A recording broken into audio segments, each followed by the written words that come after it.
Well, hello everybody. Time for Sunrise Sports. There's a lot to catch up on from the weekend. The biggest of them all, of course, being the NCAA Tournament. And if anyone was wondering why it's called March Madness, just take a look at the madness from this weekend. A weekend of chaos, celebrations, tears, all of the above. Most importantly, brackets busted everywhere.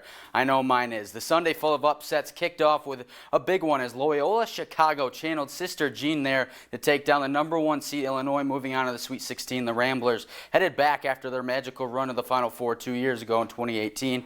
And the next up was 11 seed Syracuse as they beat West Virginia, the 3 seed, as they get back to the Sweet 16 with a 75-72 win. And then later on in the night, the 15 seed Oral Roberts, they strike again, this time dismantling the 7 seed Florida with an 81-78 win just 2 nights after taking down 2 seed Ohio State. And then in the last game of the day, the 12 seed Oregon State, they're headed to the Sweet 16 as they take down the presumed first overall pick in next year's NBA draft in Cade Cunningham and his Oklahoma State Cowboys.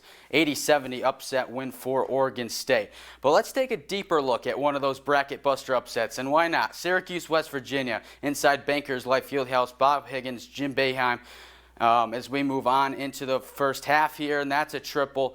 Syracuse up early, but that's Sean McNeil finding Miles McBride for a 3 to cut the lead down. Now Syracuse, Merrick Dolezaj gets a great pass to Kadari Richmond, and he slams it in for the dunk, and a 28-14 Syracuse lead. They would lead 35-29 at the half. But now West Virginia, they find Sean McNeil again, another 3, this one from way downtown. And he had quite a game, but Syracuse still leads 46-42.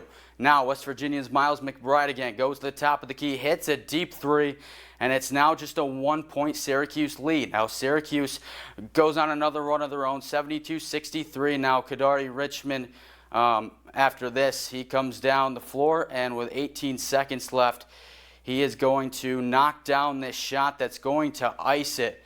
And Syracuse, once again, as a double-digit seed, will make it to the Sweet 16. Buddy Boeheim celebrating with his teammates as he led the way with 25 points, knocking down 6 threes from beyond the arc. Syracuse 75-72. Now to the NBA. The Suns hosting the Lakers in the desert. Both are top ranked in the Western Conference. The Lakers without LeBron James. He's out indefinitely with a high ankle injury. And he joins All-Star Anthony Davis on the sideline as well. So Lakers coach ready for the tip-off and around down the corner to Kyle Kuzma.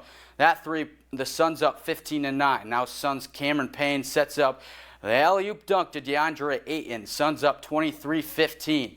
The Suns led as much as 10 in the first quarter, but Alex Caruso, the bounce pass to Montrezl Harrell for the dunk. The Lakers hanging in there. Bench points they're getting from, and the Lakers get close but can't touch the Suns. It's 33-31. Now DeAndre Ayton to Devin Booker for the 3 from the corner.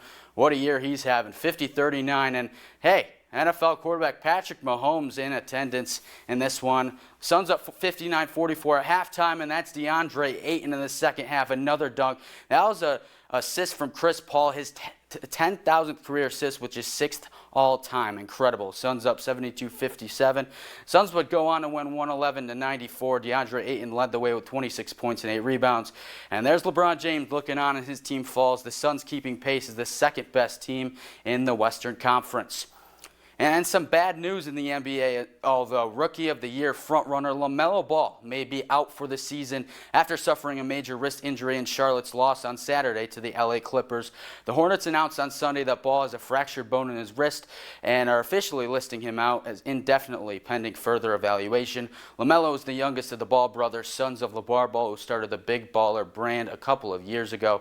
Tough blow for Charlotte, who will now be without the number 3 overall pick in last year's NBA draft.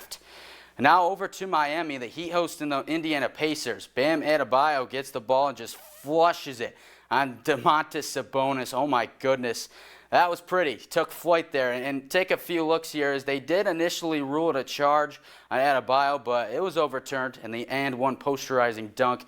Adebayo takes home the play of the day, and he's smiling. He's having a good time.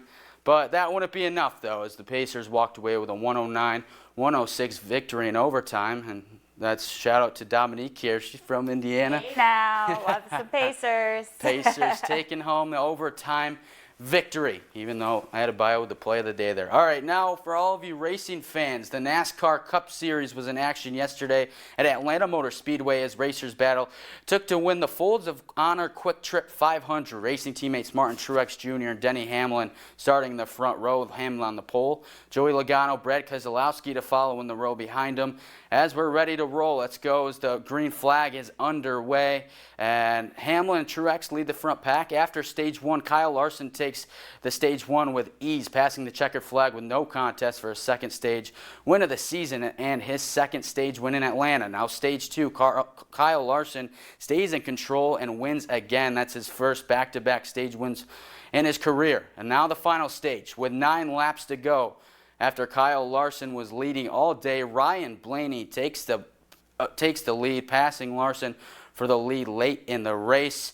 And he would hold on to that as we find the final lap here. Ryan Blaney going the distance, maintaining control of first place to win the Folds of Honor Quick Trip 500 for his 5th career Cup Series win.